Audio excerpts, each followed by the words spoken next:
La conferencia de la ONU sobre el agua, celebrada hace poco más de un año, concluyó con la adopción de casi 700 compromisos para proteger el bien común global más preciado de la humanidad. ¿Podrá el mundo alcanzar los objetivos de desarrollo sostenible relacionados con el medio ambiente y específicamente lo referido a los ecosistemas acuáticos?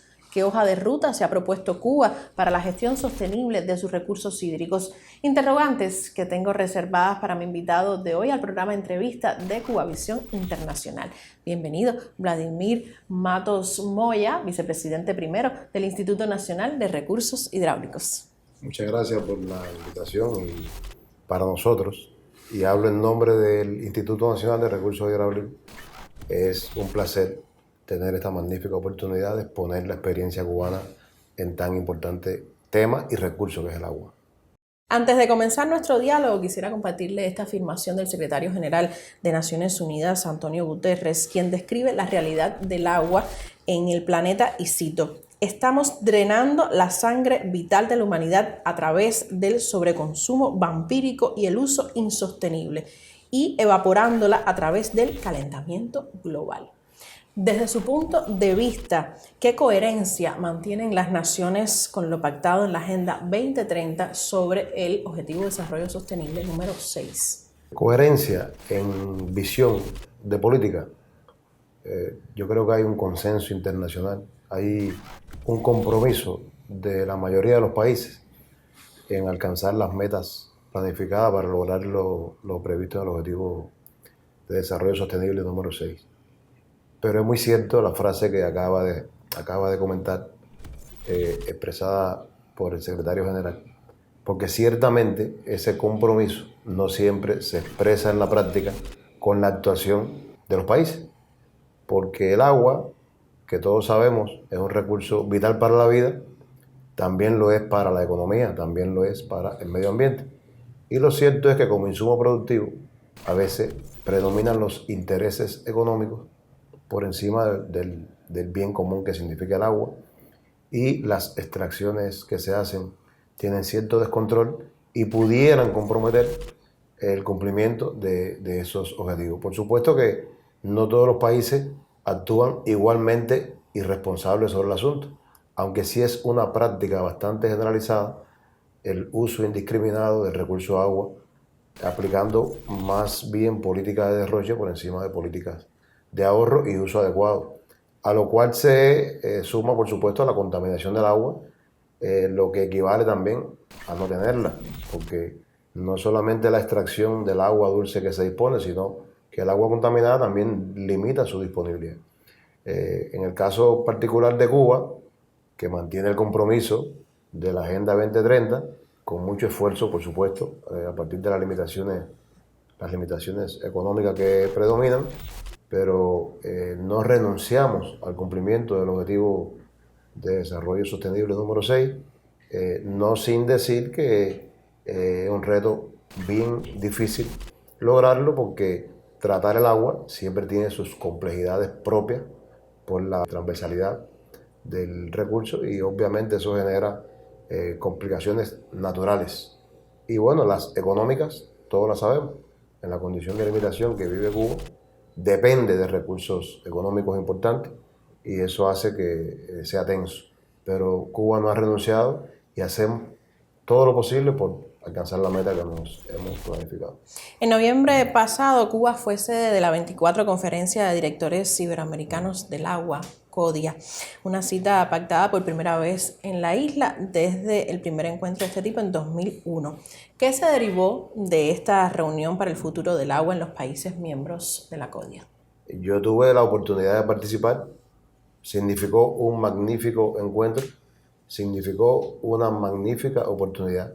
Fue un momento de consenso, pero fue un momento también de un diálogo común, fue un momento de aproximar conceptos, fue un momento de uniformar variables, y fue un momento de ajustar una política iberoamericana en torno precisamente al cumplimiento de los Objetivos de Desarrollo Sostenible, específicamente el número 6, como hemos hasta ahora hablado. Ahí se presentaron ponencias de todos los países prácticamente. Cada participante, cada representante de los países que estuvieron en Cuba, que por cierto fueron prácticamente todos, o sea, la mayoría estuvo presente en la CODIA, tuvo la oportunidad de expresar su experiencia y lo que estábamos a la escucha de cada presentación, tuvimos la oportunidad de adaptar nuestro concepto y uniformar a una política regional común. Aquí se abordó mucho el tema financiamiento, el tema de la necesidad de una cooperación más fortalecida, sobre todo la cooperación norte-sur, aunque también se habló de la cooperación sur-sur, y Cuba expuso entre sus experiencias precisamente la manera en que ha desarrollado una cooperación, no solamente la que Cuba recibe, sino la que Cuba ofrece. ¿Qué experiencias, por ejemplo? Por ejemplo, estamos trabajando de conjunto con Martinica en el tema de los humedales para el tratamiento de las aguas residuales, que son muy propios de nuestro clima tropical y son políticas o son temas de ingeniería bastante comunes para desarrollar en el área. Y hubo la oportunidad de desarrollar proyectos que sirven no solo para Cuba, sino para muchos países e islas del Caribe que pueden aplicar esa tecnología. Igual con África, Cuba tiene una colaboración que se conoce porque es bastante público las relaciones de Cuba con los países africanos a partir de la historia que nos une. Y ahí estamos presentes los hidráulicos en varios proyectos muy bonitos, por cierto, y con una gratitud no solamente de los gobiernos de los países africanos, sino de los países, de la población de esos países que han sido beneficiados con esa colaboración técnica, esa colaboración tecnológica, esa colaboración de intercambio incluso de recursos que hemos llevado a cabo y que estamos desarrollando. ¿Y qué significa para Cuba haber sido sede de este encuentro internacional? En realidad fue una experiencia maravillosa, yo diría, es el término que encuentro. Es la primera vez que Cuba tiene la oportunidad de ser sede de tan importante evento. La CODIA realmente agrupa, como dije anteriormente, a los países de la región.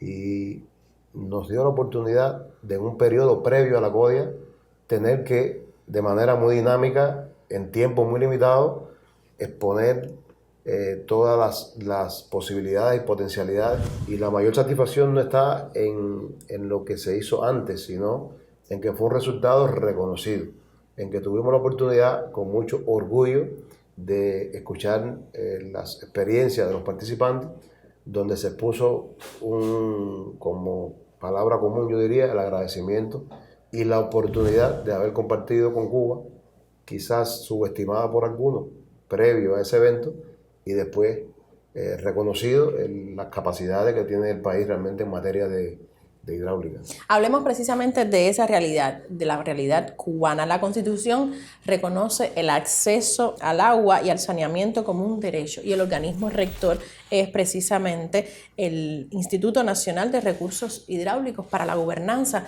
de ese recurso. Ahora bien, ¿qué problemas gravitan sobre Cuba como pequeño estado insular y víctima por muchos años de un cerco económico imperial? La actualizada Constitución de la República de Cuba, en su artículo 76 específicamente, establece el derecho que significa el acceso al agua potable y a su debido saneamiento.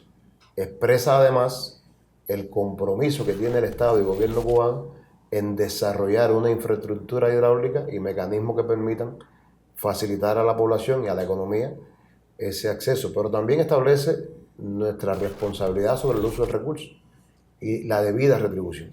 Y yo creo que eso hace pensar en que la palabra gobernanza para Cuba, en el caso específico de la gobernanza del agua, significa esa retroalimentación que hay entre usuarios del agua, reguladores del agua, prestadores del servicio y el Estado y la política en general.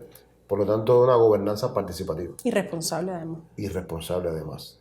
El reto radica en alcanzar lo que tenemos previsto en las metas hasta el año 2030.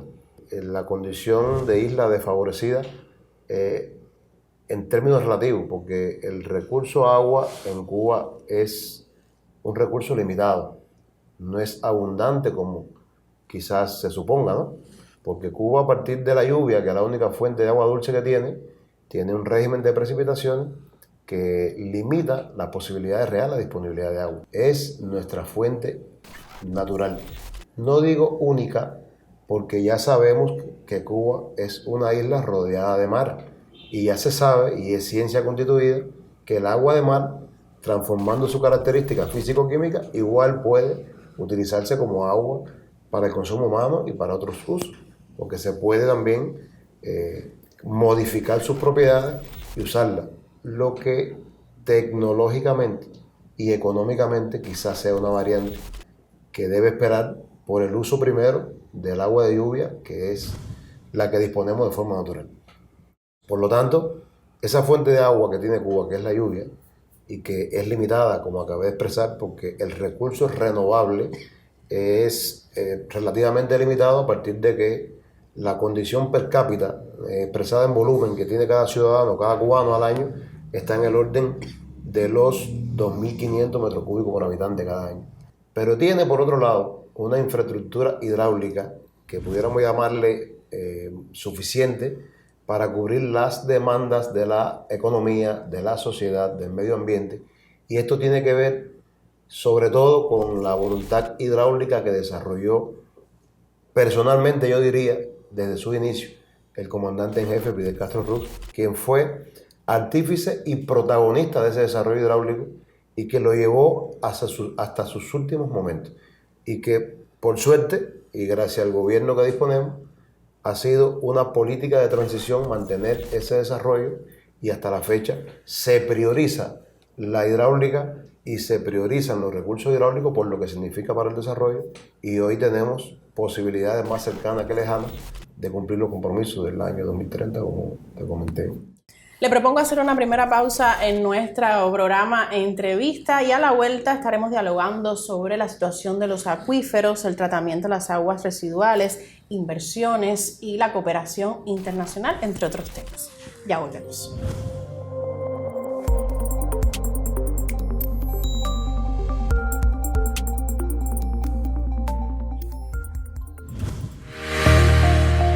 ¿Estás a cargo de una empresa, negocio o emprendimiento? ¿Quieres publicitarlo? ¿Buscas preservar encuentros importantes, un foro de negocio o una celebración? Aquí estamos, somos Cubavisión Internacional, tu plataforma multipantalla para promocionar y comunicar tu gestión. Inserta tu publicidad con nosotros. Somos Cubavisión Internacional, una opción para crecer.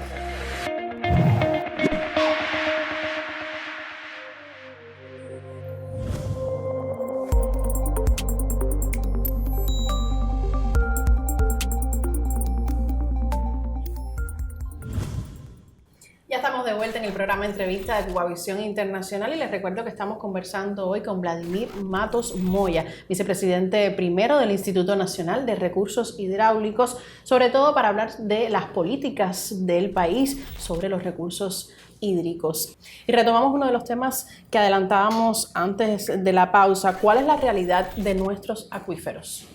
Acuífero es un término que suele interpretarse más hacia la parte del agua subterránea. Uh-huh. En Cuba realmente, a la hora de hablar de disponibilidad de agua, se habla tanto del agua superficial como del agua subterránea. De hecho, las presas, micropresas, lagunas naturales, que en Cuba las hay, son formas de acumular agua superficial. Tenemos un nivel de disponibilidad que es suficiente para la demanda que se presenta cada año, y es suficiente para el nivel de actividad que hoy aplica el país en materia de uso del agua. Nosotros contamos con un volumen embalsado en presas que teóricamente supera los 9.000 millones de metros cúbicos, y en agua subterránea otros 4.500 más o menos. Por lo tanto, estamos hablando de una capacidad disponible de unos 14.000 millones de metros cúbicos, que, para que se tenga una idea, Eso significa más de un 67% del volumen aprovechable que se ha identificado como potencial. Eso desde el punto de vista de capacidad es favorable. E insisto, es suficiente para nuestras demandas. ¿Dónde está el problema? En el famoso estrés hídrico. ¿Podemos hablar de un estrés hídrico en Cuba? Yo creo que de estrés hídrico siempre hay que hablar. Y siempre hay que hablar no como categoría general, sino como categoría específica, porque el estrés hídrico a escala nacional, como efectivamente lo es en Cuba, es favorable. Porque en Cuba el estrés hídrico no sobrepasa el 27%. Son valores que dentro de la norma se aceptan como válidos. Es peligroso cuando comienza a sobrepasar el 29-30% y en adelante.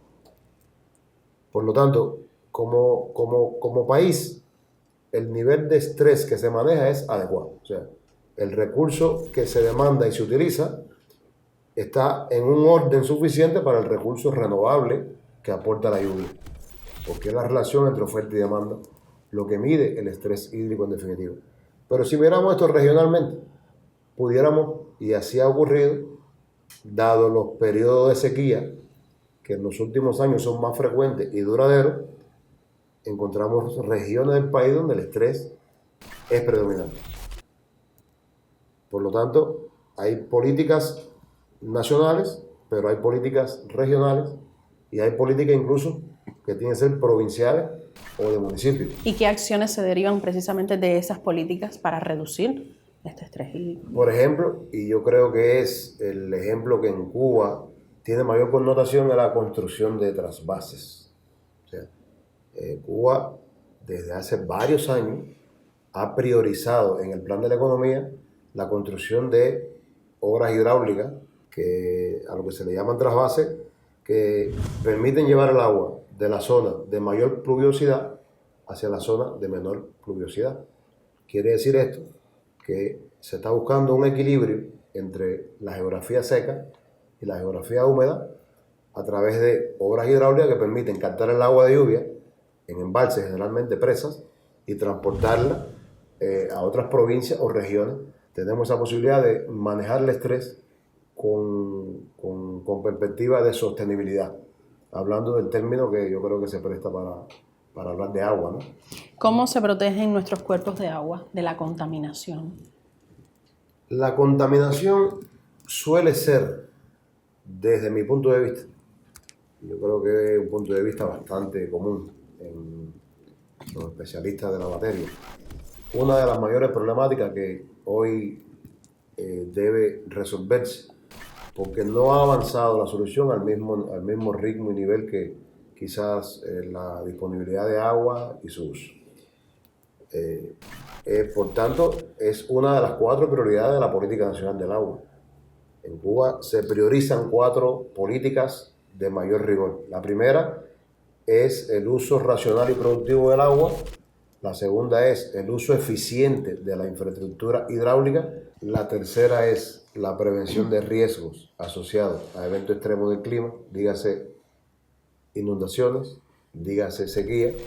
Recuerden que también, por la posición geográfica que tiene Cuba, es un destino favorito de los ciclones en cada verano, como todos sabemos, pero también la sequía se ha convertido en un fenómeno propio del país. Y la cuarta, y está relacionada directamente con la pregunta que me hace, es el tema de la prevención de riesgos asociados a la contaminación. De hecho, Recursos Hidráulicos, como rector de las aguas terrestres, es también el organismo de asegurar, sostener determinadas políticas que faciliten el tratamiento del agua residual que se genera. Porque el consumo del agua siempre implica generar agua residual. O sea, una cuestión es directamente proporcional a la otra. Por lo tanto, es una política firme, y decía anteriormente que lamentablemente, y eso no es un problema de Cuba, es un problema internacional, es un problema regional, que generalmente asegurar el abastecimiento de agua como prioridad va primero que su tratamiento. En realidad debería ir en paralelo, pero la economía y la necesidad vital es tener agua, después tratarla. En Cuba también predomina la fosa séptica como sistema de tratamiento, que es internacionalmente reconocido, y en materia de meta para los ODS, se reconoce y acepta la fosa séptica como una fuente o como una forma de tratamiento válida, y en Cuba predomina. Por lo tanto, nuestras políticas están dirigidas a eso, a que nuestro sistema de tratamiento tenga un control y no genere la contaminación, que obviamente es un mal que tenemos que evitar por encima de todo. Usted hacía referencia a proyectos de cooperación que ha tenido Cuba, y es que a lo largo de más de 30 años ha habido programas de cooperación internacional exitosos en varios países de África, América Latina, el Caribe. ¿Es una acción que Cuba pretende seguir fomentando? En la cooperación internacional no solo está la manera de asegurar el desarrollo, también está la manera de relacionarse. Y yo creo que en materia de solidaridad, Cuba ha sido un ejemplo más que demostrado. Pero el desarrollo tampoco es posible en Cuba sino a través de una colaboración bien pensada, estructurada. Y no se puede pensar solamente en la colaboración que se recibe, como dije anteriormente. Hay que pensar también en la colaboración que se ofrece. No solamente porque en ello está una fuente importante de financiamiento que requerimos para ese desarrollo hidráulico que hay que sostener, sino que también permite ganar un espacio en poner nuestra cultura en otros lugares del mundo y traer la cultura de otros lugares del mundo a Cuba, y eso nos hace como humanos un poco más propio del planeta que habitamos de conjunto, ¿no? Hay importantes obras hidráulicas que se han construido en Cuba y ha sido gracias a financiamiento que vienen de fondos internacionales. De hecho, en la rehabilitación de los acueductos de las principales cabeceras de Cuba, y la aspiración es a seguir creciendo en ese sentido, ha sido por proyectos de colaboración que se han financiado desde fondos de organizaciones de Naciones Unidas o de gobiernos de países o de agencias de cooperación y desarrollo como la española, como la francesa y otras, que son muchos los ejemplos que han permitido que Cuba obtenga financiamiento para desarrollar estos proyectos. Y por eso la CODIA, y por eso el Foro Mundial del Agua. Ahora viene el de Indonesia, ahí estaremos presentes. Ahí tenemos pensado y ya casi decidido, y está incluso conciliado, firmar determinados memorándum de entendimiento, de cooperación, de colaboración con países que no son solamente, como dije, de América Latina y Caribe, son también de África, son también de Europa. O sea que abarcan casi que la geografía universal. Ello significa que precisamente nuestra política es apostar a que la colaboración, la cooperación internacional sea una fuente exitosa de desarrollo. Hablemos de otras alianzas también necesarias para el Instituto de Recursos Hidráulicos, con el uso de las tecnologías de la información, las comunicaciones, la ciencia, el empleo de energías renovables, el turismo. ¿Se piensa en la desalinización de las aguas? El desarrollo tecnológico es indispensable para desarrollar cualquier actividad. Por lo tanto, no es posible ningún tipo de desarrollo si no eres un buen aliado de la innovación. Amén de que en Cuba se le ha dado una alta prioridad y en materia de comunicación se ha incentivado la innovación como una necesidad, yo creo que la innovación viene casi que como un elemento inseparable de aspirar a obtener cosas mejores. Un ejemplo demostrativo de gran validez es que en Cuba, en una primera etapa, se están montando 714 estaciones de bombeo fotovoltaicas. Por lo tanto, eso es aprovechar la energía renovable, desechar el consumo de la energía del sistema electroenergético nacional que proviene de consumir combustible fósil y asegurar el servicio con mayor garantía incluso, porque el sol está ahí presente todos los días. El desarrollo tecnológico también va a los sistemas de tratamiento de residuales. El desarrollo tecnológico también va a la tecnología de la construcción. En Cuba se han adquirido equipos de construcción, incluso que están a la par con lo que usa el mundo desarrollado. El PAD, que es el polietileno de alta densidad, es la materia prima que se usa para la construcción de tuberías que se hacen en Cuba. O sea, tenemos la fábrica de tubería y accesorios, que eso también da soberanía. Soberanía tecnológica. O sea, además de soberanía tecnológica, nos da posibilidad de contar con recursos para poder seguir desarrollando el plan hidráulico nacional. Cuba tiene que buscar sus propias salidas, tiene que buscar su propio desarrollo. Y una de esas salidas no sería la desalinización de las aguas.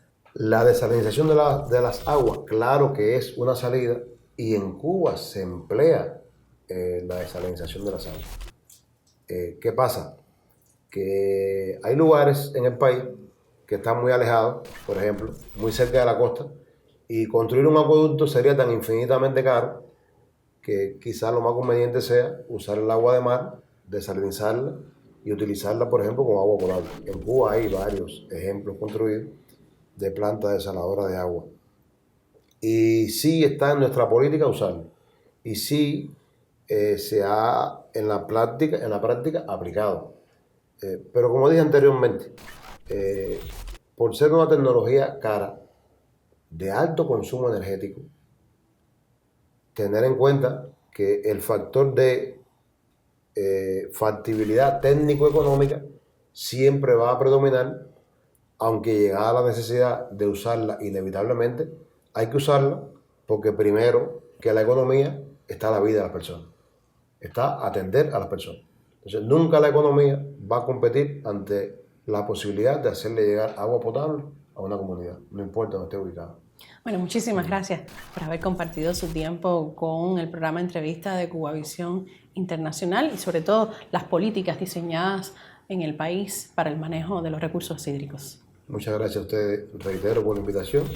Y en recursos hidráulicos tienen su casa. Muchísimas Así que gracias. esperamos que repitan. Gracias. Y a ustedes los invito a continuar con Cubavisión Internacional y sus multipantallas.